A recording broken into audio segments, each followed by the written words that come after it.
энэ үеийн амар мэдээ. Оны эрхийн үндэсний комиссийн үйл ажиллагааны нэг гол чиглэл бол хүний эрхийн боловсролыг түгээн дэлгэрүүлэх асуудал байдаг юм аа. Энэ үднээс төрийн байгууллагын ажилтнууд, иргэний нийгмийн эцэгнүүд, багш нар, оюутан залуучууд, нийт иргэдийн хүний эрхийн мэдлэг авалтыг дэвшүүлэх, хүний эрхийн соёлыг чөлөөлөх асуудалд бид их анхаарлаа хандуулан ажиллаж байна. Хүний эрхийн үндэсний комисс нээлттэй нийгэм хоорондоо хамтраад Монгол улс хүний эрхийн онлын сэтгэлгээг хөгжүүлж, хүний эрхийн хамгаалагчдын эрдэм судлалын болон практик хэлтийн үр дүнг олон нийтэд түгээний илрүүлэх зорилгоор хүний эрхийн цуврал энэхүү дээрсийг 2005 оноос зохион байгуулж ирсэн бөгөөд 2013 оноос жил бүр 6 идэвхжийг өрж лекц уншуулж байгаа юм аа. Цуврал лекцийг бид хүний эрхийн бүхий асуудлаар төрөлхтний салбарын төлөөлөгчдийг оролцуулахыг хичээж ирлээ.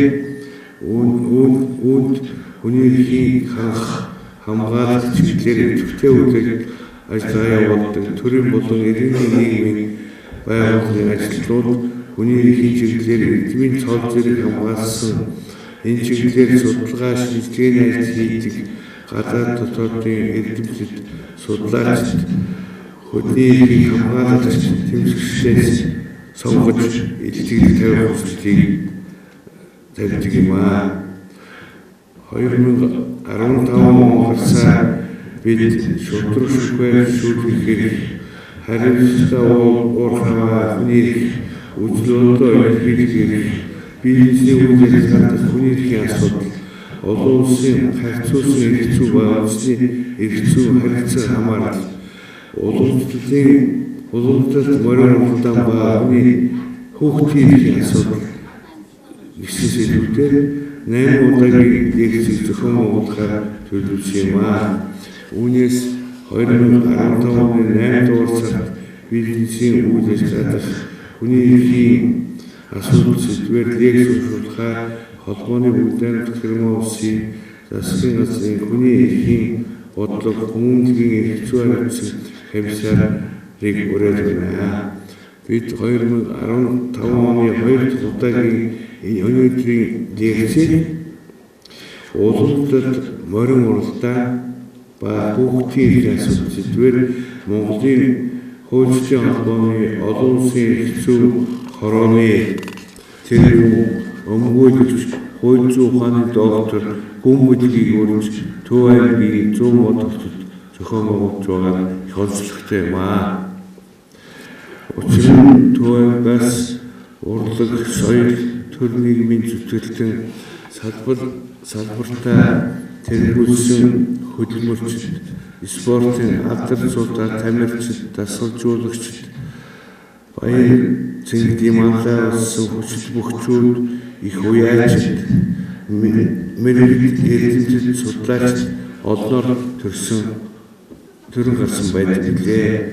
Тэр тусмаа уламжлалт, морин уралдааны хөгжүүлэхэд хувь нэмрээ оруулсан толгонлаа уяач, гадаахуу, сандуужуу, онон нараас гадна олон жилээр хурдан морин уйж уралдуулж байгаа 20 гаруй манлай уяачдаараа унаач хүүхдүүдээрээ арган хурдан хөлгүүдээрээ алдартай дутуулжээ. Тиймээс бид энэ удаа хүний эрхийн цуврал лекцийг анхудаага орон нутагт Төв аймгийг сонгож зохион байгуулж байгаа юм. Энэ учраас та бүхнийг энэхүү лекцэд идэвхтэй оролцож, илтгэгчээс сонирхолтой олон асуултуудыг асууж хэлцүүлэх өөрчлөлтийг бид идэвхтэй байна.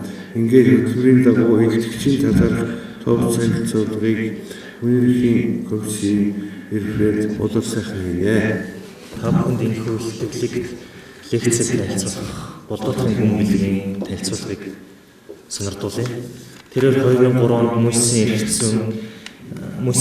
хууль зүйн сургуулийг эрхцүүлж мэдлэг төгссөн бөгөөд 2005 онд Америк нэгдсэн улсын Сент Томас их сургуулийг соёл хорвоодын хүний эрхийг эрхцүүлсээр хууль зүйн магистр 2009 онд Мөсийн хууль зүйн сургууль жишгээр эрхцүүлсээр хууль зүйн ухааны докторийн зэрэг хамгаалсан. 2003-аас 2012 онд хууль зүйн үндэсний төв, хууль зүйн үндэсний хүрээлэн эрдэмтний ажиллаа, эрдэмтэн нарийн бичгийн дарга 2008-9 он улсын хурлын дараагийн хуулийн зөвлөгөөр 2012 оноос эрхэмж консалтинг болон өмгөөллийн зөв зөвцөл нөхөрлөлд өмгөөлөгчөөр ажиллаж байна. Мөн Монголын үндэсний хууль ажлын тэнхимийн дэргэд олон улсын ба үндэсний арбитрийн арбитрч Монголын хуульчны холбооны олон улсын эрх зүйн хорооны тэрэг хууль зүйн чиглэлээр нэг сэдвүүдэд хоёр хамтарсан бүтээл 20 гаруй бичиж хэвлэжээ. Өнөөдрийн лекцийн товч агуулга маань уламжлалт морин урлагийн эрх зүйн түүх уламжлалыг орчин үеийн эрх зүйн зохицуулалтыг харьцуулан судалсан ажиллаа тэрээр танилцуулгын зэрэгцээ Монгол улсын эрх зүйн хүрээнд эрх зүйн аливаа шийдвэрийг хэрхэн олбор хаттай туслуулан бодлого гаргах талаар судлаачин барь суурьаар илэрхийлэх болно. Энэхүү илтгэгч хүмүүнийг тайлбарлая. За өнөөдөр дээр та бүхэнд суурь судалгааг танилцуулах боломж олгож байна. За хүний үндэсний процесс жилд 5-6 удаа олон нийтэд хүний эрхийн тухай мэдлэг олгох зүйлс байна. За юунд бол би эхлээд хүний эрх гэж юу вэ гэдэг талаар за тодорхой хэмжээний мэдээлэл өгөх шаардлагатай байна. Тэгэхээр хүн гэдэг хин бэ гэдгийг хинч тодорхойлох шаардлага байна. Тэгэхээр эрх гэдэг юу вэ гэдэг талаас нь тодорхойлох хэрэгтэй. Тэгэхээр эрх гэж юу вэ гэхээр одоо бидний зүгээр өдөр тутмын мэдээлэлээс авдаг энэ миний хамрын үзүүрээс нөгөө хүний хамрын одоо үзүүр эхэлж байгаа. Тэр хүний одоо эрхийн асуудлыг одоо ярих ёстой гэж хэлдэг.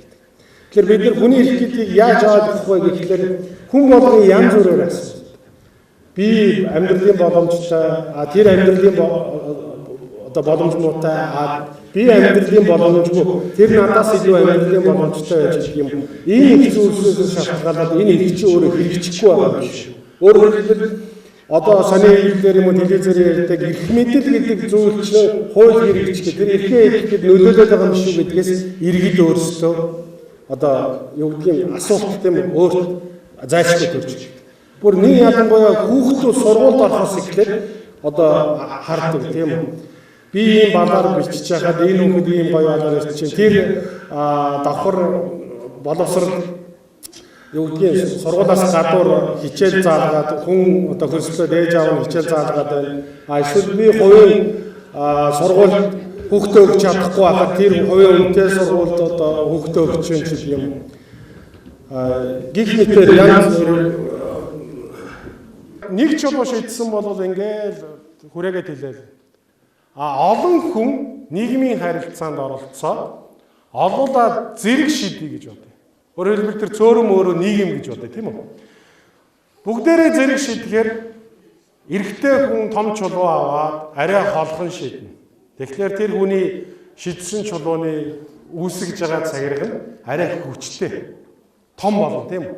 Эмэгтэй хүн бол түүнийг жижиг чулуу аваад шийдэхээр нөгөө арай наан буу цагираг нь арай бага.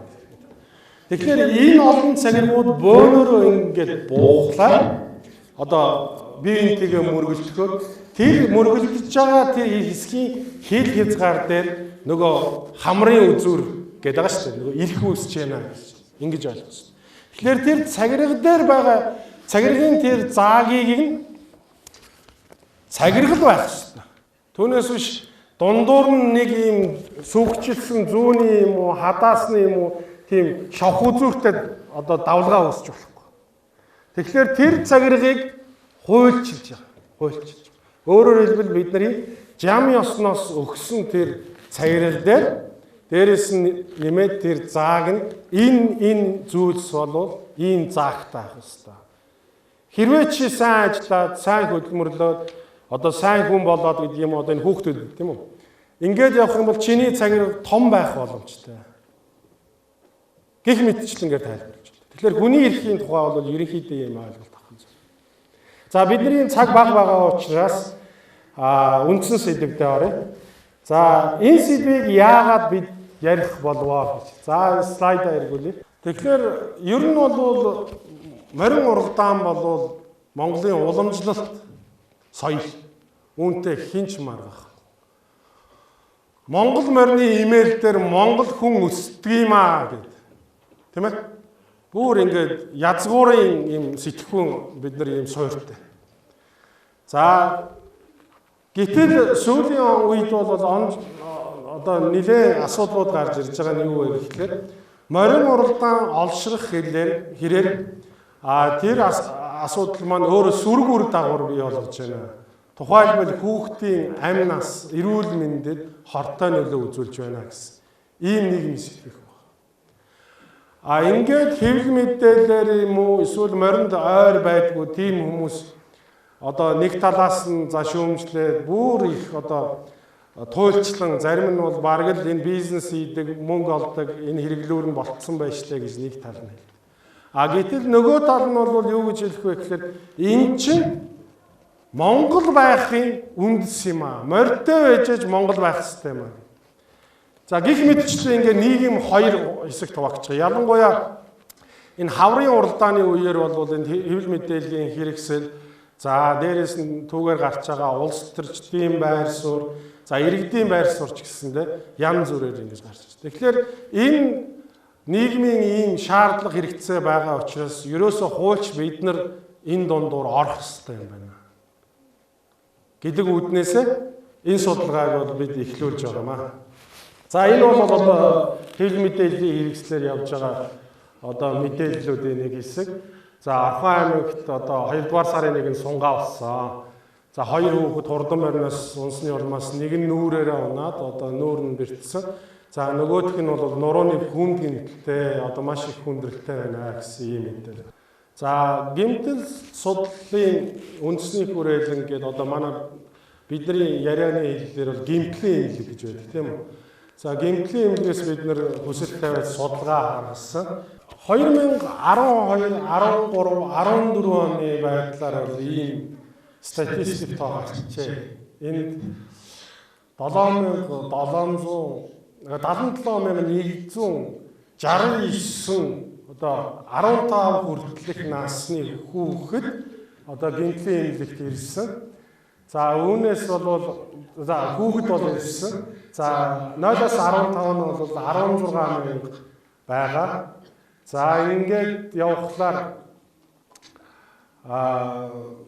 эрэгтэй эмэгтэй хүүхдийн тоо, бэртсэн хүүхдийн тоо гэдээ гарахад эмэгтэй хүүхдүүдийн тоо бол бага байна. За нас авсан хүүхдүүдийн тоо гэдээ харахаар жил бүр одоо 2 гээд 12, 13, 14 онд нь бол гэмтлийн энэ зөвхөн гэмтлийн имлэгийн тухай ярьж байгаа шүү. Аймагуудын имлэг бусад мэдээлэл бол ороогүй байна. За цааш нь ирвэл. За ингээд аймагуудаар гаргасан байгаа. Гэтэл аймагуд дээр бол 2014 онд одоо улсын хэмжээнд 2 хүүхэд нас авсан гэж яхад 2014 онд Төв аймаг. Яг нас авсан 2 хүүхдийн тохиолдол. Тэгэхээр Төв аймаг бол өөрөө яг энэ морин уралдааны бүсийн яг төв хэсэг болцсон. Энэ морин уралдаан бол нэлээд хөгжсөн газруудын нэг учраас энд одоо сунгаа одоо уралдаанууд бол маш их болдог. Нэг ийм бас хүчин зүйлээс шалтгаалаад Төв аймаг. За энэ төрөний миний өгсөн мэдээлэл яарахтай тусламж авсан энэ цэнхэр нь оноор байгаа. За хэвтэн эмчлүүлсэн энэ зөвхөн мориноос унсан хүүхдийн тоош. Хэвтэн эмчлүүлсэн энэ улаан тухайлбал 12 он 181, 13 онд 219, за 2014 онд 205 хүүхэд гэмтлийн эмнэлэгт мориноос сунж гэсэн онцлогоор хийсэн байна. За энэ бол одоо хүүсийн харьцаа. За эрэгтэй. За мориноос сууж гэмтсэн. За нас байгаа. Тэгэхээр 7 дараагийнх. Тэгэхээр 7 хүртэлх нас гэдэг дээр бол 67, 50, 69 гэж байгаа гэмтлийн.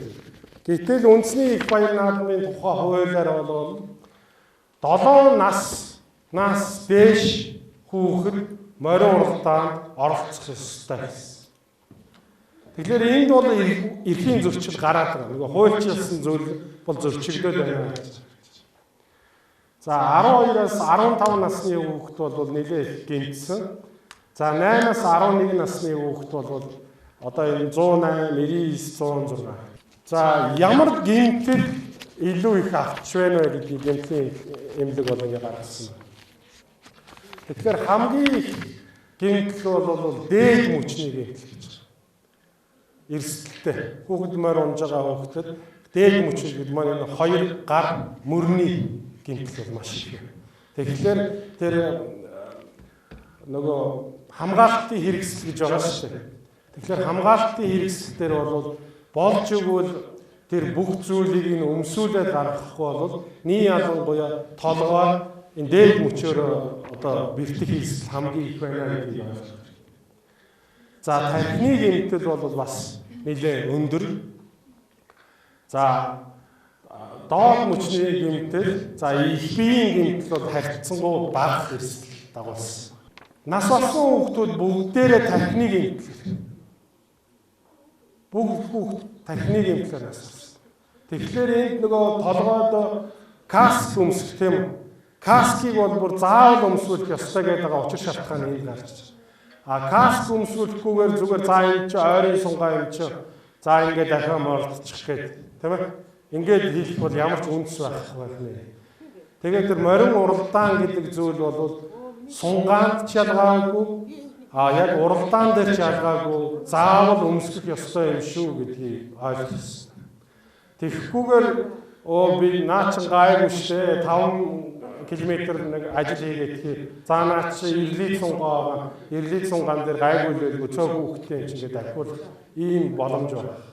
Тэгэхээр хуульд заасан тэр каск өмсүүлэх хамгаалтын хэрэгсэл өмсүүлэх гэдгийг бол зайлшгүй өмсүүлэх шаардлагатай гэдэг дахин хэлнэ. За олон улсын байгууллагуудыг биднийг яаж харж байна гэж. За нэгдсэн үндэсний байгууллагын хүүхдийн сан бол энэ 13 оны 7 сарын 13-нд мэдээлэл хийсэн. Энэ мэдээлэлтэй бол 11-ээс 13-ны өдрүүдэд болсон хурдан морины уралдаанд 24 хүүхэд гэмтжээ гэж. За энэ бол улсын баяр наадмын тухай мэдээ байгаа. За ингээд энэ хоёр хүүхэд энэ асуудал дээр бол нас алсан байна 13 онд энэ уралдааны явцад гэсэн ийм мэдээ байна. За Төв аймагт 7 настай, за Архангай аймагт 9 настай ингээд хоёр хүүхэд эндсэн байна гэж. Тэгэхээр монголчууд бидний нэг сэтгэхгүй байд. Одоо жишээ нь манай хүү бол морь ундаг байхгүй. Тэгэхээр за манай хүү гайгүй байлгүй дээ гэд дахиулчих чаа. Тийм үү? Тэгэхээр ийм гай надад тохиолдохгүй эсвэл яг өөр хүн тохиолдох юм шигээр ерөөсөө тэгж бодож болохгүй. Энэ хүүхдүүд та нар морь ундаг бол та бүхний одоо хүүхдүүд морь ундаг бол тэрнийг заавал харах ёстой. Тийм учраас зүгээр нэг ойрхон зайд дахиад ирж байгаа юм чи хамаа авахгүй гэж ерөөсөө хэлж байна. За морь хийж байгаа хүний нэг онцлог нь бол юу гэж хэлдэг боддог байх гайгүй. Дээрэс нь хэрэгсэл өмсүүлчихээр морины жинд нөлөөлөд хүүхдийн жинд нөлөөлөд уралдааны амжилтанд сөргөөр нөлөөлдөг гэж болж байна. Тэгэхээр ерөөсөө ингэж болохгүй. Энэ бол хүүхдийн амь нас хүнд та бүхэнд харагдсан тэр эрсдэл тодорхой хүүхэд нас болчиход байна шүү. Тэгэхээр гайгүй гэж ерөөсөө бодож болохгүй гэдэг юм. За нэгдсэн үндэсний байгууллага бол манай нөгөө мэдээлэл өгөхдөө Монгол улс бол олон улсын эрхцэн конвенцуудад нэгдсэн. Тэр дундаа хүүхдийн эрхийн конвенцууд, хүүхдийн төвчшгүй хөдөлмөрийг одоо хориглох конвенцуудад нэгдсэн. Тийм учраас үүргээ ийм бэртэж гэмтсэн хүүхдүүд их түгээмэл байна гэж. Тэгээ энэ бод гарангээ 15 настай хурдан морноос унаад 2 үлэн хугархаа. Тэгээд одоо үүдэн шүдэн гэмтсэн гэсэн. Ийм. Тэгээ энэ хүүхдийн ах нь бас ийм бэртэлтэй. Тэгээ ээж аав хоёр нь 2 хүүхдийнхээ олсон мөнгөөр амьдардаг. Өөрсдөө ажил хөдөлмөр эрхэлдэг гэж хэлсэн. Тэгээд ийм байдал түгээмэл байна гэсэн үүднээс энэ Энди Браун гэдэг хүн нийтлэгдсэн байгаа. Олон одоо улсын хэмжээ. За морин уралдааны эрх зүйн орчин гэж юу вэ? Бид ер нь ямар эрх зүйн орчинд уралдаад байна гэдэг. Морин уралдаан муухай зүйл хийж ерөөсөө хийж болохгүй. Тийм үү? Энэ бол Монгол хүний оршин байх, Монгол соёл оршин байх хэлбэр. Монгол улсын үндсэн хуулийн оршил хэсэг төрд ёс түүх соёлынхоо уламжлалыг нандинан өвлөн гэсэн юм байна. За энэ үгээ дагаад явах юм бол төрд ёсны наадам бол Монгол уламжлал мөн. Тийм учраас хинч маргахгүй, энийг хориглох, бүр хаах гэж хинч зориг ёсгүй гэдэг нь тодорхой. За 10 дугаар зүйл. Үндсэн хуулийн 10 дугаар зүйл Монгол улс олон улсын гэрээгээр хүлээсэн үүргээ шударгаар сахин биелүүлнэ гэж. Гэтэл бид нэр тэр төрж ёсныхоо уламжлалаас гадна хүүхдийн эрхийг хамгаална гэж конвенцэд нэгдсэн байгаа учраас бас тэрнийгээ дагах ёстой гэсэн юм байна. За төрж ёсны түүхэн уламжлал гэдгийг бид нэр судалж үзсэн. Бүр бүх юмыг судлахад бол цаг хугацаа хэрэгтэй дээ боловч халах журам гэж та бүхэн сонссон баг тийм үү? Бидний одоо өвдөө эдсийн гаргаж ирсэн хууль. За халах журмын эмгэтгэлд бол энэ 3 хушууны их цааз гэж байна. Тэрэн дээр бол халах журам дээр юу гэж заасан байна гэхээр уралдах хүүг их баг гэхийн тус аль эзний дураар мэддэг вэ гэж. Тэгэхээр бидний хүүхдээс бол насны зааг бол ерөөсө тавьж байгаагүй. Тэр хүүхэд морь уралдах чадвартай бол морь уруулж байгаа тэр морины эзэн бол хүүхдээ өөрөө сонгох нэ гэж. Тэгэхээр тэдээс дээш гэсэн зохицуулалт байгаа. За Монгол улсд бол 7-оос дээш нас гэсэн одоо өнөөгийн зохицуулалт бол хэрэгжиж байна. За нэгдсэн үндэсний байгууллага ч юм уу гадаадын байгууллага биднийг харахтаа бол та нар хүүхдийг төвчгүй хөдөлмөрөөр эхлүүлээд байна гэж хараад байгаа байхгүй. Гэтэл бид бол юу гэж хэлээд байна гэхээр эн чинь төрж ёсны түүхэн уламжлалаа гэж бас өөдөөсөө. Тэгэхээр олон улсын эрх зүй гэж нэг зүйл, үндэсний эрх зүй гэж зүйл хоёр бол хоорондоо яаж вэ? Зарим нэг ойлголтын дээр зөрж харагдаж байна. За хурдан морины уралдааны тухай нэг ялангуяа за морь уралдаанч хурдан морины хүүхдийн тухай асуудлыг бол авч үзэхдээ хоёр талаас нь авч үзсэн. За нэгдүгээрт бол энэ бол хүүхдийн эрхийн асуудал. Нөгөө талаас бол энэ соёлын өмнө гэж. Энийг зөвхөн үндэсний эрх зүйгээр тэгж тодорхойлчиход байгаа юм биш. Олон улсын бичиг баримтаар тодорхойлж. За тэгэхээр төвчгүй хөдөлмөр мөн эсхийг тодорхойлохын тулд бол энэ хөдөлмөр мөн үү гэж. Хөдөлмөр мөн. Хөдөлмөр эрхэлж гэнэ үү гэдгийг тодорхойлсон. Хөдөлмөр мөн үү? Мөн тийм хөдөлмөр мөн. Гэхдээ хууль зүйн хувь хөдөлмөр гэдэг нь юун дээр одоо тодорхойлогдох вэ гэхээр тэр хүүхэд морь унсныхаа төлөө урамшуул авч байна хэн нэгнээс гэдэг нь чухал асуудал. За би бас уралдах дуртай. Уралдаад өөрийнхөө хүүхдийг уралдуулчихаар тэр хүүхдэд би за миний хүү би чамд энийг уралдаад байвал 100,000 төгрөг 200,000 төгрөг гэж хэлэхгүй шүү дээ тийм үү? Тэгэхээр энэ тохиолдолд бол хууль эрх зүйн ойлголт бол хөдөлмөр гэж бас тодорхойлох боломжгүй. Гэтэл би за манай хүү одоо 11-тэй арай томдоод байна. Тэгэхээр бага насны морь уруулахын тулд би айлын хүүхэд гоош таарна да. Очоод ахын дүү энийг ингэж. Гэтэл ерөнхийдөө нэг ханш байгаад байна шүү дээ одоо. Нэг сар морь уралдуулахад 200,000, 300,000. За бүр нэг амжилттай уралдаг хүүхдүүдийг бол өвөлжөнгөө цалинжуулж шүү дээ хичээлд явсан. Тэр мөнгө Хинд очиж байна. Тэр хүүхдэд наалж юу гэдэг дээр бид нар хяналт тавьж байгаа. Тийм биз? Тэгэхээр хүүхдэд ээж аав нь боломжгүй учраас хүүхдэд яаж борлуулчихж байгаа. Яг үүндээ. Ашиглаад байна шүү дээ, тийм үү? Хүүхдийг ашиглаж. Тэгэхээр энд бол сэтгэл эмзэглэхээс өөр арга байна. Энд бол энд төрийн хяналт байх ёстой. За энэ хүүхдийн хөдөлмөрийн төвчгүй хөдөлмөрийн тухай олон улсын хөдөлмөрийн байгууллагын 182 дугаар конвенц гэж байна. За энэ конвенцийн 3 дугаар зүйл дээр хүүхдийн хөдөлмөрийн төвчгүй хэлбэр гэж юу вэ гэдгийг тодорхойлсон. За нэхлээд бол одоо боолчлын бүх хэлбэр болон хүүхдийг худалдах, дамжуулан худалдах, өрийн төлөөс хамжлагын албад болгох. За энэ хүртэл бол манайд арайч тийм гараагүй байх гэж бодож байна, итгэж байна. Гэхдээ мэрсэр сонсогддог шүү дээ. Айлын хүүхдийг нэлээд харгасаар тийм ээ энэ тэнд дамжуулаад яваад байна гэж. Тэр тохиолдолд бол энэ гэхдээ нийтлэхээр бол бид бол нэг тэгж одоо авч үзэх боломжгүй байна. За харин хүчээр буюу албан хөдөлмөрлүүлэх гэж. Хүчээр албан. Нөгөө хүүхд чинь тэр өдөр морь унмаар санагдаад ахын загнаад мордуулж байгаа шүү дээ. Юу яа ч сүртэй юм чи. Тийм үү? Тэгээд загнаад мордуулж. Тэгэхээр энэ хэсэгт бол хүчээр юм уу албан гэсэн хэсэг нь орох магадaltaй байна. За Б хэсэгт бол энэ хамаарахгүй бидэнд. За энэ С хэсэгт нь бол олон улсын холбогдох гэрээнд тодорхойлсноор хүүхдийг мансууруулах байцгааж. За бидэнд бол энэ бас хамаарахгүй.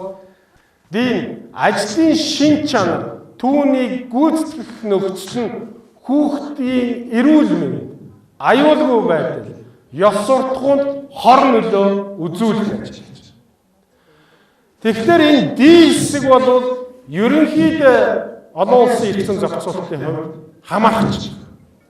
Эрсдэл байгаа юу? Байгаа шүү дээ. Эрүүл мэндийн хувьд, тийм үү? За үүний тулд хөдөлмөр төвчгүй хөдөлмөрийн жагсаалт гэж гаргах ёстой тухайн улс гэдгийг энэ конвенцээр үүргэжлээд өгсөн.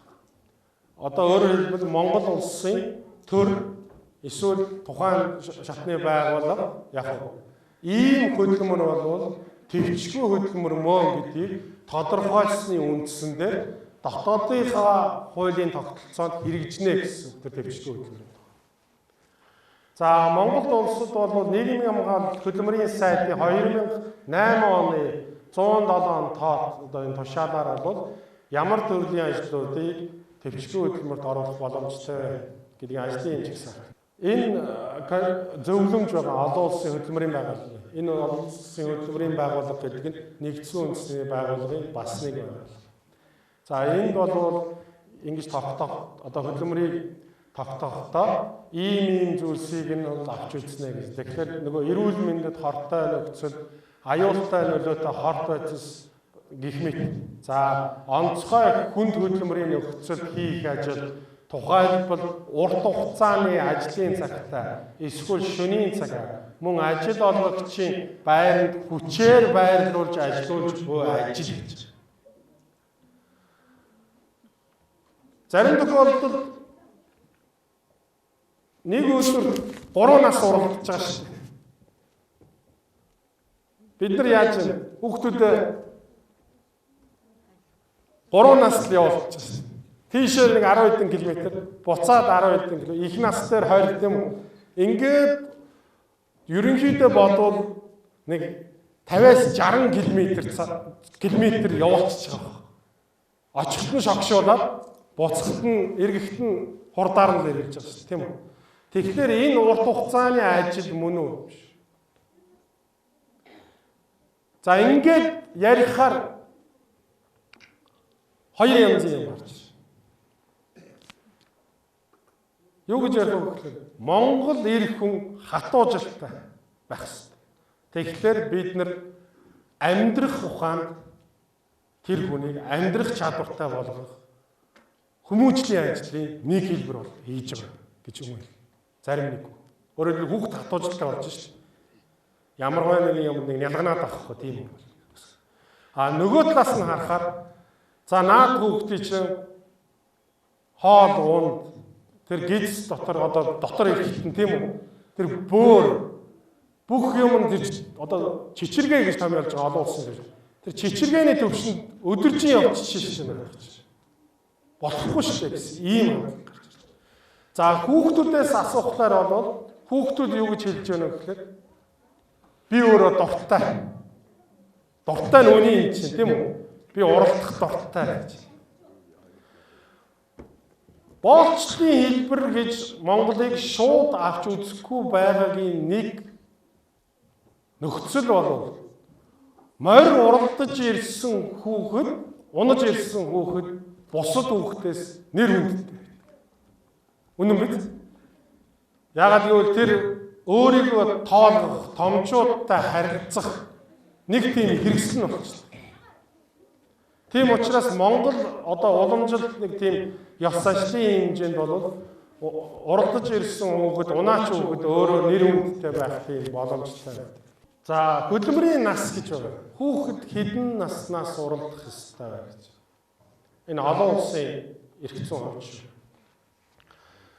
За газар дор болон уурхайд ажиллагчдыг ажилд авах насны доод хязгаарыг 15 нас гинэ гэсэн юм тодорхой. Тэгэхээр бид нар бол газар дор хүүхэд ажил хийлгээгүй гэсэн. За аж үйлдвэрийн салбарт гэхлээр 16 нас гэж байна. За хөдөлмөрийн насны доод хязгаарын тухай 138 дугаар конвенцэд 15 наснаас доошгүй хүүхэд гэж байна. За эрүүл мэнд, аюулгүй байдал, ёс суртахуунд сөрөг нөлөө үзүүлж болцсошгүй ажлын хувьд 18 нас гэж байна.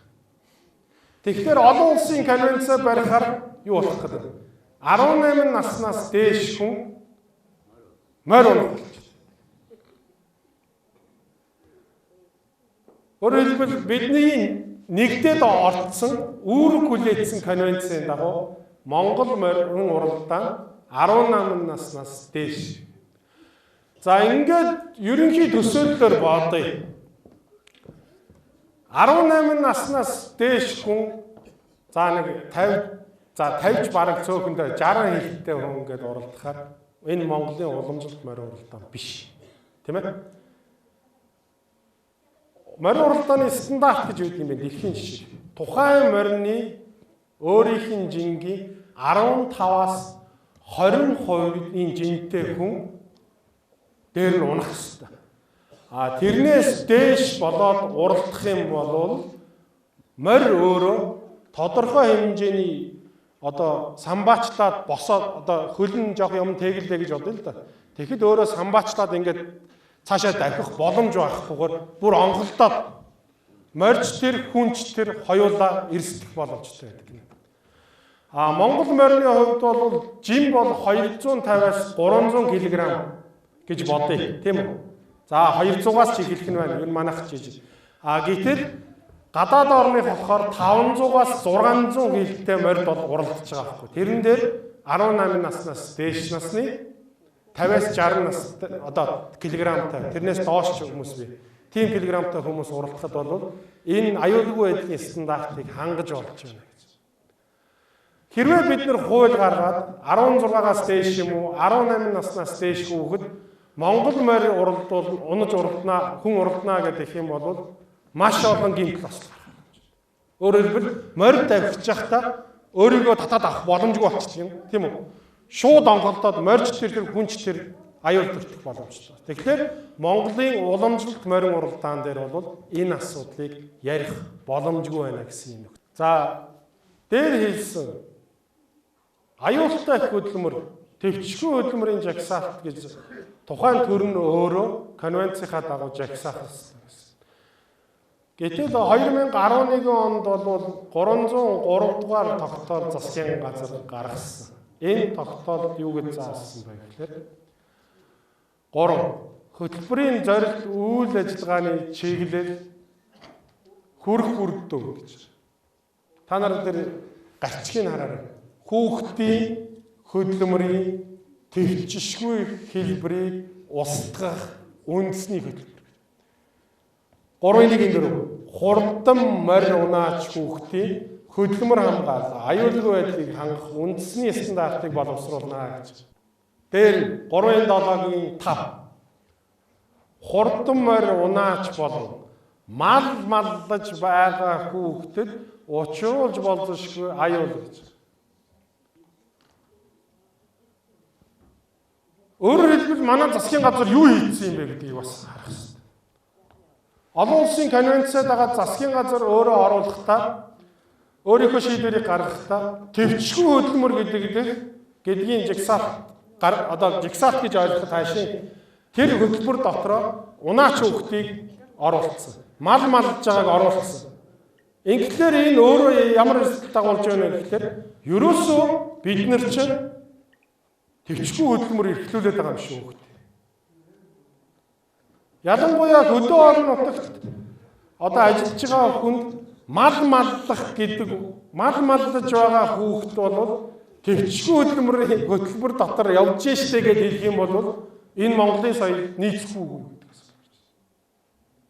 Бид хоёр талтай яриад байна шүү дээ. Нэг талд нь олон улсын их зүй яриад одоогоор бол алийг нь зөв, алийг нь буруу гэж бас дүгнэхгүй тийм үү? Та бүхэн хувь хувьдаа дүгнэх ёстой. Хувь хувьдаа. Тэгэхээр мал маллаж байгаа хүүхд бол төвчгүй хөдөлмөр эхэлж байгаамаа гэд бид нар ярих юм бол энэ хүмүүс дургуутсан шүү дээ. 3 сарын сүүлчээр хүүхдүүд амарч байгаа тийм үү? 4 сарын ихэр. Тэр үед хөдөөний улсууд юу гэж ярьж байгаа гэхээр за хайдуу хүүхд минь ирээсэ тийм үү? Мал төлж जैन хамаг ажил тэгээ болохоо байлаа гэсэн. Бөө хүлээлт. Тэр хүүхдүүд ирээд нэлээд их ажил гүйцэтгээд уцаа сургуультай явж байгаа шүү.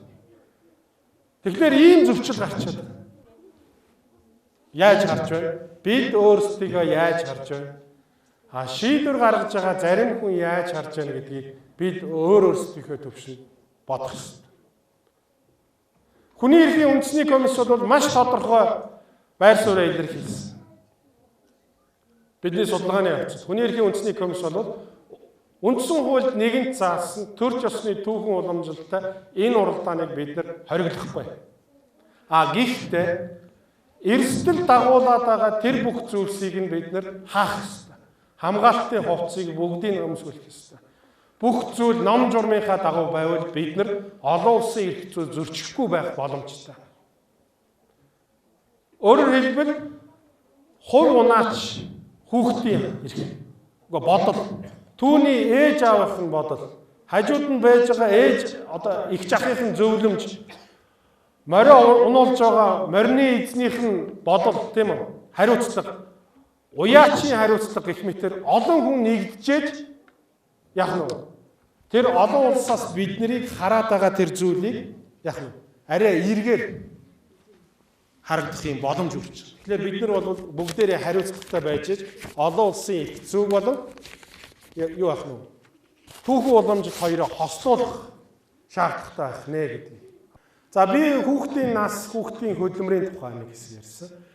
Одоо бол Монголын энэ уламжлалт уралдаан бол ард түмний соёлын үнэт төв гэдгийг нотлоо. За ЮНЕСКО гэж байгууллага байна тийм үү? Бас нүүбийн байгууллага. Нэгдсэн үндэсний байгууллага байна. ЮНЕСКО бол өөрийнхөө соёлын улс орнуудын үнэт төв соёлыг бүртгэдэг газар.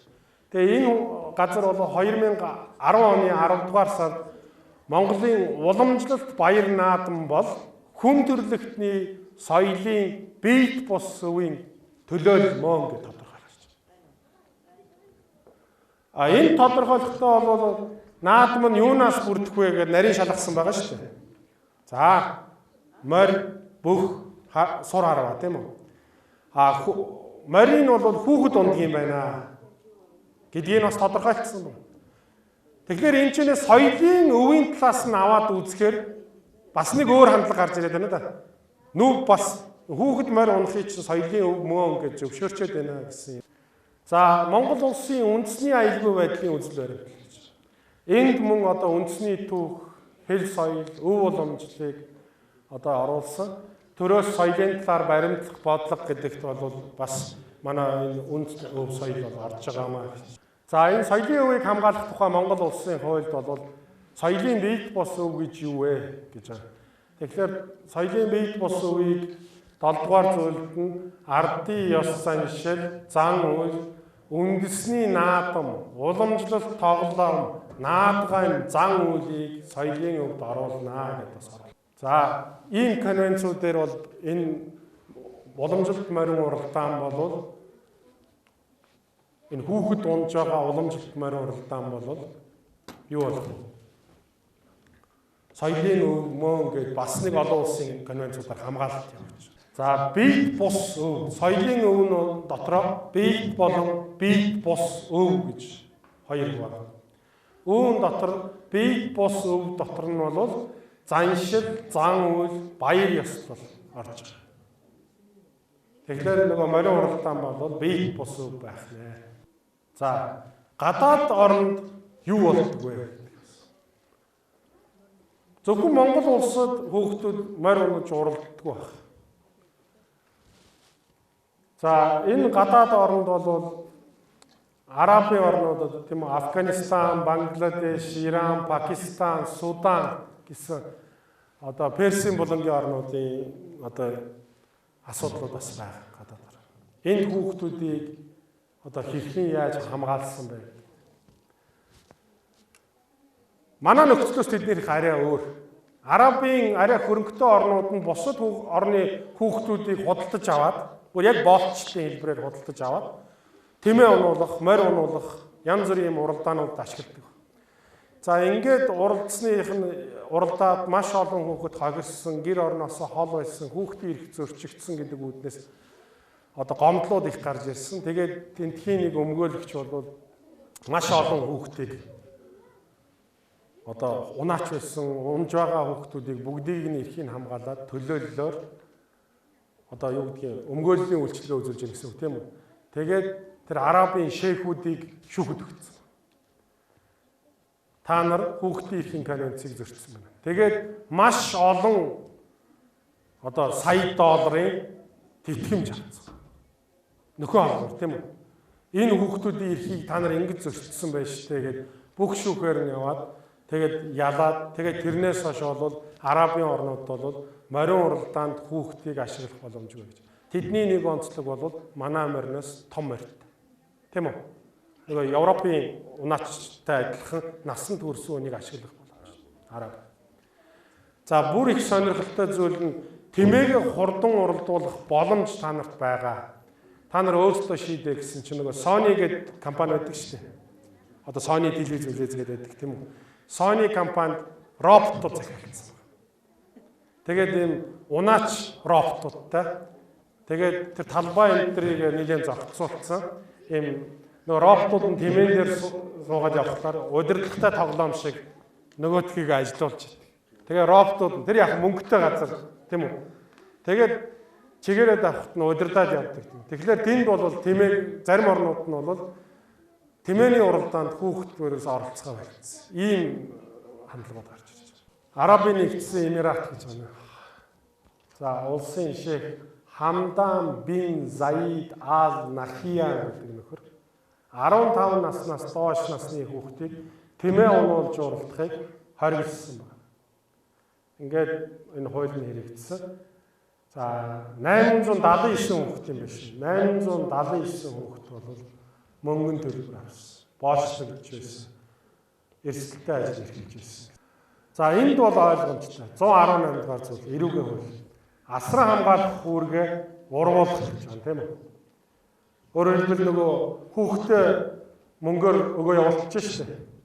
Тэгээд тэнд юу болж байгааг мэдэхгүй хянахгүй байх тохиолдолд бол 1-ээс 3 сар хүртэл хугацаагаар баримтлах ял шийдэгнэ. Хөдөлмөрийн өрсөлдөөний доод хэмжээг 5-аас 50 дахин нэмэгдүүлсэндээ тэнцэх хэмжээний төгрөгөөр торгуулна гэсэн юм. Өөрөөр хэлбэл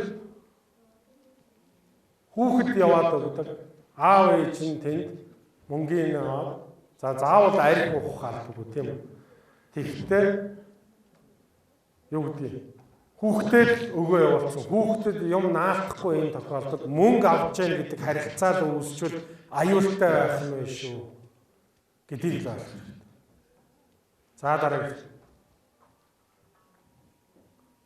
бүх хүнийг тэгж хэлээгүй шүү, тийм үү? Сайн сайхан гэртээ байгаас илүү тогттой газар амьдраад явж байгаа хүүхдүүд бас бий. Бүр одоо манай дээр ч гэсэн байгаа. Би гэртээ харихгүй дүүгээ авчираад танаад амьдрмаар байна гэсэн хүүхэд ч байна.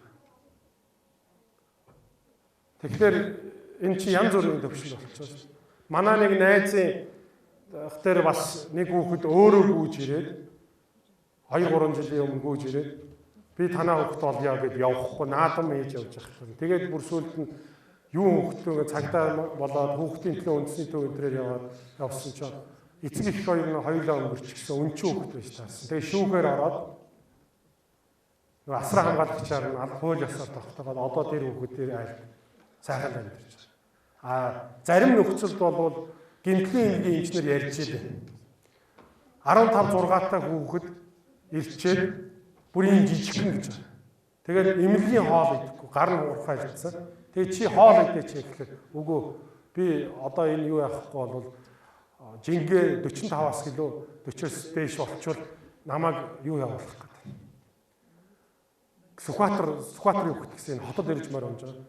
Сүхбаатар руу буцаах гэдэг. Би энд байх гэдэг. Хоол идэхгүй. Тэгээд эмчнэр нь хэлж байна. Айгүй өрөвдөлтэй биш үү зарим хүмүүс. Зарим эмчнэр бол энэ маш их уралдаан хийгээд том цол энэ төр авцсан улсууд дотор бид нэрийг хэлж чадахгүй юм. Гэхдээ хүүхдийн амиар тоглосон улсууд бас биш шүү гэдэг. Энэ аарсаар янз бүрээр гарч ирнэ тийм үү? Бүгдийг хамруулж болохгүй. Тийм ээ? Нөгөө сайнны дотор саар бас байгаад байгаа гэдгийг бас ойлгох хэрэгтэй. Хүүхдийг албадан болон хүчээр хөдөлмөрлүүлэх гэж. 121-р зүйл эрүүгийн хууль. Хүүхдийг албадан болон хүчээр хөдөлмөрлүүлсэн бол хөдөлмөрийн хөлсний доод хэмжээг 51-ээс 250 дахин нэмэгдүүлсэнтэй тэнцэх хэмжээний төгрөгөөр торгох эсвэл 4 жил хүртэл хугацаагаар хорих ял шийтгэнэ гэж. Хүүхдийн хүсэл зоригийн эсрэг явуулаад шүү дээ, тийм. Би морь унахгүй гэвэл алавдаа, загнаа, дөшөглөө юу гэдгийг.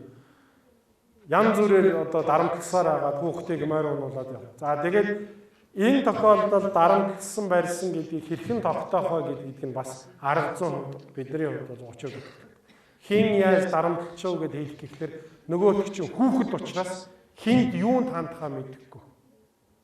Тэгэхээр хүүхэд гэж онцгойлон яриад байгаагийн гол учир нь хүүхдийн эрх гэж тусгайлан яриад байгаагийн учир. За дараагийн. Одоо нөгөө бооцоот уралдаанууд болдог шүү дээ. $1000 бооцоот, $500 бооцоот уралдаан гээл одоо бас сурганд уралдаал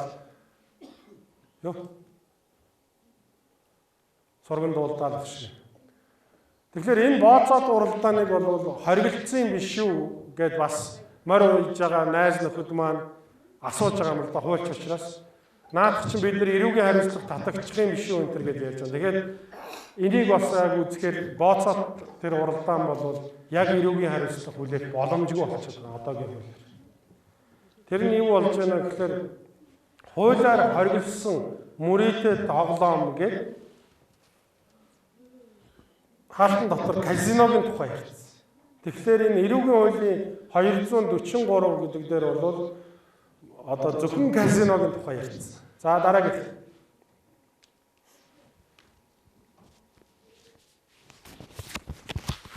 Уламжлалт морин уралдаан бол энэ 243-д орохгүй болчихсон. За хоёрт нь бол улсын дэвшүүхийн 2010 оны 5 дугаар сарын тогтоолоор казино гэж юу вэ гэдгийг бол тодорхойлж өгсөн. За үүнд бол ашиг хонжоо олох зорилгоор мөнгө буюу түүний орлон хэрэглэн тоглодог электрон хэрэгсэл, слот машин ашиглан мөрөөдөө тоглох юм байна. За мөн тоглоомын үйл ажиллагаанд мөнгийг оруулан хэрэглэх зорилтын тусгай хонцор, зоос, чип буюу шоо, хөзөр гэсэн ийм зүйлс байна. Гэхдээ бооцоот уралдаан гэдэг зүйл эрүүгийн хуульд орохгүй учраас болох юм байна гэж ерөөсөө ойлгож байна. Шунхайн зорилгоор албан хөдөлмөрлүүлэх гэдэг түрүүний зүйл заасан шүү дээ. Зорилго нь шунхайн зорилгоор гэж байна шүү. $1000 бооцоо тавиад би ланд 200 авчих юм байна гэдэг тарих яваад бодол яваад байна даа уяач. Тэгээд хүүхдийг чи морд наана гэд мордуулаад албан хөдөлмөр эрхлүүлээд уралдаж явахад нь асуудал үүсдэг ч юм уу эсвэл тэр албан хөдөлмөрлүүлсэн хүчээр хөдөлмөрлүүлсэн гэдг нь нотлогдох юм бол яг эрүүгийн хариуцлага хүлээх. Өөрөөр хэлбэл бооцоо гэдэг үг чинь шунхаан зорилгоор гэдэг үгийг нь яаж вэ? Тодорхойлоод өгчөж шээ. Хуучин уламжлалт одоо юу гэдгийг нэг уулын ар өврийн хувьсууд цуглаад нэг хурганы арьс тавьчих тийм үү? Хурганы арьс тавьж байгаа нэг 5 мөр уралчаад ирээ гэдэг тийм ээ. Энэ бол Монголын уламжлалт бол байсан юм. Гэхдээ яг тэр өндөр бооцоотой уралдаануудыг хийгээд явж байгаа бол одоо бид нар чинь ингэж яриад байна шүү дээ. Хамаа гэхлээр нэг 20,000 50,000 төгрөг ч юм уу нэг хамаа гэдэг тэрийг бооцоо тийм үү? Тэгчээд уралчаад байна. Өндөр болоод тэр хөдөлмөрийн хөлсний хэмжээс дээш гараад эрүүгийн хууль заасан нөхцлүүд бүрдээд шунхаан зорилго гэж ярих юм бол асуудал үүснэ гэдгийг ойлгоо. За ер нь энэ харилцаанд ямар субъектууд оролцоод байна гэдэг асуулт. Тэгэхээр нэгдүгээрт бол хүүхэд орж байна. Хүүхэд орж байна. Эрх зүйн харилцаа. Дараанд нь уяач гэж нэг хүн байна тийм үү? Уяач. За уяач нь дотроо жинхэнэ уяач, туслах уяач, за магадгүй адуучин, малчин гэдэг ингээд дотроо задрах боломжтой. За гуравт нь бол уяачийн морь өөрийнх нь морь биш байгаа тохиолдолд морины эзэн гэдэг нэг субъект гарч ирж байна. Морины эзэн гэдэг нэг субъект. За дараа нь бол морин уралдаанд оролцож байгаа хүүхдийн эцэг их асраа хамгаалагч. Ээж аав нь эсвэл тэр хүнийг асраа хамгаалах үүрэг өгөхий тэр хүмүүс. За зарим тохиолдолд бол эдгээр нь өөрсдөө бас уяач эзэн бүгдээрээ давхардаж болно тийм үү? Морины эзэн уяач одоо бүх юм давхардаж. За уралдаан зохион байгуулагч төрийн болон төрийн бус байгуулагч. Тэгэхээр уралдаан зохион байгуулдаг төрийн байгууллага байна уу үгүй юу гэдээ харахаар бас их одоо учир дутагдaltaй. Төрийн байгууллага бол үүнд дэмжлэг үзүүлж байгаа. Дэмжлэг үзүүлж байгаа. Морин уралдаан. Төрийн бус байгууллагууд бол энийг өөрсдөө зохион байгуулж. Гэтэл төрийн бус байгууллагууд нь өөрөө их сонио. Танаа холбооныхыг би дэмжихгүй. Тийм үү? Танаа холбоо над ямар хамаатай. Бид нэр танаа холбооны дүрмээр биш, өөрийнхөө холбооны дүрмээр уралдлаа гэх нэг сумын холбоо гарч ирээд тэд нэр өөрсдийнхөө асуудлыг шийдэдэг. Тэгэхээр энэ хүүхдийн эрхийг хамгаалахын тулд заавал нэгдмэл нэг ийм байгууллага байх ёстой гэдгийг ойлгосон. Энэ шаардлагатай. Энийг бас бид нэр хуульчлах шаардлагатай юм аа. За дараа. Одоо бидний хамгийн их бодох зүйл бол зуны уралдаан биш, өвөл хаврын уралдаан гэдэг байна. Яагаад өвлийн уралдаан гэж нэмээд байгаа вэ гэхлээр бол шинийн 8-наас юм уу эхэлж байгаа шүү дээ тийм үү? Зарим шинийн 2, шинийн 3 гэдэг. Гэтэл юу болчих вэ? Тэр морь 3 сарын 1-нд уралдахын тулд 2 сарын 1-нд ч юм уу эсвэл зарим цагаан сар 2 сарын ихээр болчихдаг шүү дээ. Тэгэхээр 2 сарын ихээр болсон цагаан сарын уралдаанд бэлтгэхийн тулд нөө сунгаануудын морины ажилхийн тэгэхээр 1 сард идэр 9-ийн хүүтэн рүү яаж цаг хугацаанд хаашлаа гэж. Тэгэхээр идэр 9-ийн хүүхдээр морь унуулаад морины ажил эрхлээд эхэлж байгаа. Тэгэхээр тэрнээс ямар сөрөг үр дагаврууд гардаг вэ гэхээр хацар нь хайрагдах, нүд нь одоо байн хүүтэн салхинд явсаар хагаад нүдний хараад өөрчлөлт орох. Тэр дундаа морь унж байгаа хүүхэд өөрөө самбаачлах боломжтой байх хэрэгтэй. Тэр нөгөө биеийн хөшөөд ирэхээрээ хүүтэнд хөшөөд ирэхээрээ самбаачлах урданд бас нөлөөлдөг. За морин дээр дулаахан байдаг үнэн. Морин дээр дулаахан байдаг. Тэрийг хэн ч үгүйсэх. Гэхдээ идэр 9-ийн хүүтэнд морин дээр хичнээн дулаахан байсан ч идэр 9-ийн хүүтэн бол хүүтэн л байхгүй. Тэр доороос дулаан авж байгаа ч гэсэн морины энэ цан хүүрэг нь татж байгаа ч гэсэндээ хүүхдийг хангалттай дулаад. Чихүүлж байгаа хазар нь харигдж байгаа тохиол зөндөө байгаа. Тэгэхээр тэрийг бол бас үгүйх боломж. Тэгэхээр өвлийн гэдэг зүйл байна. За ингээд явхлаар бид нар нөгөө үндсэн хуулийн төрч ёсны түүхэн уламжлал гэдэг үгийг оруулсан шүү дээ анх. Тийм ээ?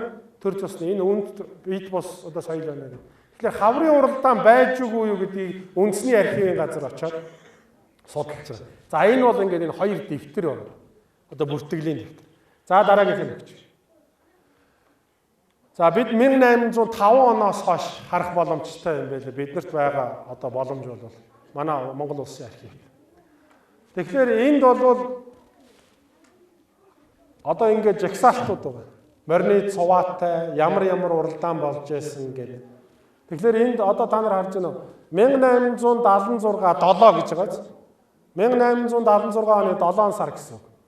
7 хан хайрхан тэр 104 дээр хан хайрхан хинти хан уулуудыг тахиж наадам хийсний бүхий онооны данс гэж. За тэгэхээр наадам хийсэн байна, бүх байна. Энд бол 5 сарын байх боломжтой юм байна. Үгүй энэ дээр морин уралдаан байх магадaltaй юм байна гэдээ харахаар энэ 5 сар. За дараа. Наривчлаад хайхтаар бол өвөл 5 сараас өмнө уралдаж исэн тийм тохиолдол байхгүй болчоор энэ төрч ёсны түүх уламжлал гэж хэлэх боломж болж. Төрт ёс гэдэг үг хэрэглээд байна. А түүнээс биш өвлжөөн дээр байгаа хайл цагаан сараар морь хөдлөгдөг шүү дээ. Нэг 2 хоног сойчоод за энэ жилийнхаа өнгийг үзье. Энэ бол ерөөсөө хамаагүй болчихж байгаа тийм үү. Тэгэхээр төрт ёс гэдэг үг. Бид нар бол жишээ нь 5 морь уралдаад нэг уулын бил 5 морь уралж байгаа тэрийг хориглоно гэд хуульчлаа. Тэрийг ирүүжүүлээд эрүүгийн хуулиар зохицуулаад ял өгнө гэсэн тийм ойлголт байх боломжгүй шүү дээ. Энд чинь хянахч боломжгүй бас уламжлаад агсаж боломжгүй. За тэгэхээр уламжлалт уралдаанууд хаана явж исэн бэ гэдээ ингээд хавар уралдаанууд болж исэн бэ гэдээ хөөгд үзэх. Зөвхөн ам яриагаар бол энэ Сүхбаатар хинти зүг рүү Сэцэн хааныхан бол уралж исэн ийм магадгүй баримт. Гэхдээ баримт байхгүй ам яриа байгаа. Тэнд бол өвгөн ноён бүрвжөв гэдэг нэлээд хүчтэй тэр мориныг одоо Монголын морин уралдааны соёлыг бий болгосон юм байна. Тэр хүн бол хавчиг морь уралдуулж ирсэн байна гэсэн нэг тийм яриа бас байна. Хавчиг морь нөгөө 100 уралдахгүй өнчичдэг учраас нөгөө мориныг хөдөлгөх нэг боломж байдаг. Тэгээ хавчиг морь уралдуулж ирсэн гэсэн тийм бас яриа байна. За бидний хууль зүйн үндэсний хувьд яриад байгаа зүйл маань манад ерөөсөө морин уралдааны хууль байхгүй болчихсон. Ялангуяа хаврын уралдаанд бол морин уралдааны хууль гэх юм байхгүй болчихсон. Үндэсний их баяр наадмын тухай хуулиар бол морин уралдааны тухай зохицуулалтууд бий. Хаврын уралдаан дээр байхгүй болж байгаа. Үндэсний их баяр наадам гэж юу вэ гэдэг. За дараагийнх. Үзэхээр үндэсний их баяр наадам бол Монгол улсын тусгаар тогтнол бүрийн эрхтэй байдлыг бол бэлэгдсэн үндэсний уламжлалт их баяр мөн. Үндэсний их баяр наадмыг тэмдэглэх өдрийг хуулиар тогтооно гэж байна. За дараагийнх. Хуулиар тогтоосныг харахаар бол үндэсний их баяр наадам гэдэг нь 7 сарын 11, 12, 13, 14, 15-ны хууль болчихсон. Тэгэхээр энэ чинь 5 өдрийн хууль байхгүй юу? 5 өдөр л зохицуулалттай хууль болчихсон. Тэгэхээр тэр хуулийг барьж аваад бүсийн уралдаан зохион байгуулах боломжтой гэдэг тэр хуулиар ишлээд хавар одоо ийм уралдаан хийнэ гэдэг аймгийн засаг дарга ч юм уу, сумын засаг дарга тогтоол захирамж гаргаад эсвэл одоо засгийн газар тогтоол гаргах одоо хууль зүйн үндэслэл хангахдахгүй байгаамаа. Энд бол хууль зүйн цоорхоо бий болчиход байгаа юм. Одоо цоорхоо гэж хэлж шүү юм тийм ээ. Тэгэхээр энд буруу зүйл ишлээд үндэсний их баяр наадмын тухай хуулийн тэдэд зааснаар за юу гэдгийг Төв аймгийн төвийн бүсийн тийм орнч уралдааныг зохион байгуулъя гэж хэлэх юм бол энэ буруутчих. Тэгэхээр сумын засаг дарга одоо сумын тэнцээ уралдаан зохиох ч юм уу ийм болохоор үндслэл байхгүй болчих юм шүү хууль дээр гэдэг харах. За дараа. За биеийн тамир спортын тухай хууль дээр бол тухайн шатны байгууллага, захиргааны байгууллагуудын ажилтнуудын үүргийг тодорхойлсон байна. Үндэсний их баяр наадам түүнийг зохион байгуулахтай холбогдсон харилцааг хуулиар зохицуулна, тухайн нутаг дэвсгэр 3 дугаар зүйл, 10 дугаар зүйлийг харах боломжтой. За цаг бага байгаа учраас энийг шахаад явж. За дараагийн.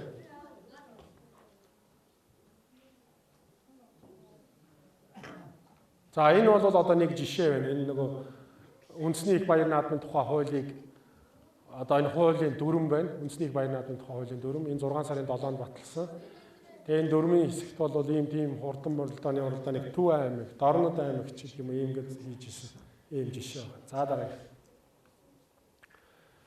Намрын сүүл сараас хаврын тэргүүн сарын шинийн 3-ны хүртэл хугацаанд аймаг сумын хэмжээнд хурдан морины уралдаан зохион байгуулахгүй байхыг аймаг сумын засаг дарга нарт даалгасгай гэдэг юм.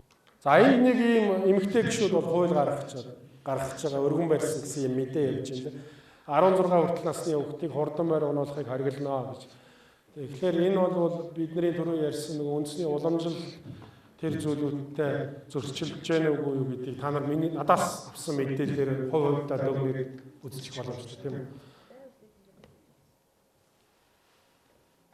За энэ хаврын уралдааны тухай ярьж байгаа юм байлээ. За дараа. За тэгэхээр бид бол цаашид ямар ажил дээр анхаарах хэрэгтэй вэ гэдгийг бодох хэрэгтэй. Төрөлцсөн төрийн бус байгууллага байх хэрэгтэй. Тэр төрийн бус байгууллагын төрөөс өөрөө эрхэлсэн эрхтэй тэр эрхийг нь хэрэгжүүлэх тийм хуульчилсан боломжтой байх хэрэгтэй. Тэгэхээр тэр боломжид бол гол асуудал нь юу вэ гэхээр нийтийн эрх зүйн этгээд гэдэг нэг этгээдийн нийтийн эрх зүйн этгээд гэсэн нэг тийм субъект байгаа Монгол улсын ажиллагаанд дэмжлэг үзүүлэх, тусламж үзүүлэх зорилгоор байгуулагдав. Тэгэхээр тийм этгээд байгуулчих юм бол олон төрлийн бус байгууллагууд бий болоод дур дураараа морь уралдахгүй бүгдийн улсын хэмжээнийг зангидах боломжтой юм шүү гэж харж байна. За хууль зөрчсөн улсуудад ялангуяа уяачдад эзэд нь хариуцлага хүлээх тийм тогтолцоог бүрдүүлэх ёстой. За хүүхдэд уучлах эрсдлийг багасгах зорилгоор эмнэлэг цагдаа, зохион байгуулагч за шаардлагатай бол зурагтаас тийм үү зурагтын машинаас өөр машин одоо дагуулахгүй байх хэрэгтэй. Гэх мэтчтэй олон санал. За ер нь ингээд мэдээлэл дууссан. Та бүхэнд баярлалаа. Тийм зөв асуулт асууж байна. Би ер нь машин бол маш их тоостой тийм үү. Ялангуяа тэр хүүхдүүд хаашаа уралж байгаа мэдэхгүй нэр шорон дондор явж байгаа. Энэ бол шууд эрсдэл тагаалж. Тэгэхээр ахын санаа бидний хүний эрхийн комисс бүгднгийнх нь одоо ярьж байгаа нэг зүйлс бол энэ машины тоог хязгаарлах зүйтэй. Бүх зүйлийг багас одоо хязгаарлах ёстой. Зохион байгуулалтыг бол сайжруулах ёстой гэж. Зарим сумн дээр бол их алдаатай зүйлс гарч байгаа юм да. Тэр нь юу вэ гэхээр 50,000 төгрөг өгвөл дагах хэрэг өгнө. Мөнгө болоод зараад байна шүү. Тэгээд нөгөө 50,000 төгрөгийг аваад. Тэгэхээр тэр чинь нэгэнт наадж байгаа бол мөнгөтэй ч хүн тийм үү дагах боломжтой, мөнгөгүй ч хүн дагах боломжтой. Эсвэл хоёулаа дагахгүй байна. Тэгэхээр дагахаар тэр чинь шороогоор бүр болоод байгаа учраас сөрөг үр дагавар тах. Ерөөсөө дагахаа болчихъя гэж. За биний ярьсан тэр халах журам гэдэг хуулийн дээр бол бүр их нарийн зохицуултууд байдгийн шүү. Тэрэн дээр бол одоо унаач хүүхдэд ташуур өгч болохгүй. Ташуураар хангаж болохгүй. Ташуураар өгсөн том тэр хүнийг нь бол одоо хэдэн удаа банд энэ гэсэн үг. Тэр нь яагаад тэгж яах вэ гэхээр Монгол хүн морио тэр дундаа уралдааны морийг бол яах вэ? Хөлөөрөө давирхаас биш ямаар цохиж болохгүй гэсэн ийм бидний ийм уламжлал байсан юм билээ. Дээрээс нь бас нэг тийм юу аа тэр одоо хүүхдүүд ахиж байгаа морь ингээд одоо иргий гэж байгаа иргэдэг шүү дээ хэд нөхдөд. Тэгэл бодлуулдаг, наадам бодлуулдаг. Тэгсэн хүүхдийг бандцна гэж байгаа. Энэ бол дээр үеийн хууль шүү. Тэгсэн хүүхдийг бандцна. Унсан морийг нь хураана гэж байгаа. Дээрээс нь морины эзнийг 9 торгоно гэж байгаа. 9 торгоно гэдэг нь бол 9 малаар нэмж торгоно гэсэн. Тэгэхээр тэр чинь монголчууд бол нэлээ одоо морин одоо бид нар нэг зогцож чадахгүй байгаа юм тийм маш сайн хатуу зогцуулсан тийм хуулиуд байсан юм байна шүү. За дараагийнх нь бүгд юм асуусан. Хин асуух вэ? Гар өгөөдөөс. За.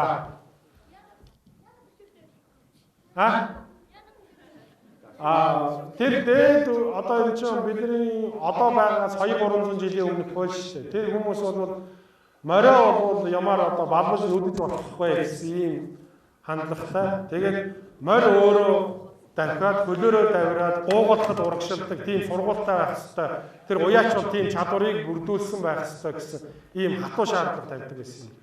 Тэгэхээр ташуурыг бол ташуур өгч болохгүй гэдэг бүр яг бичсэн байг.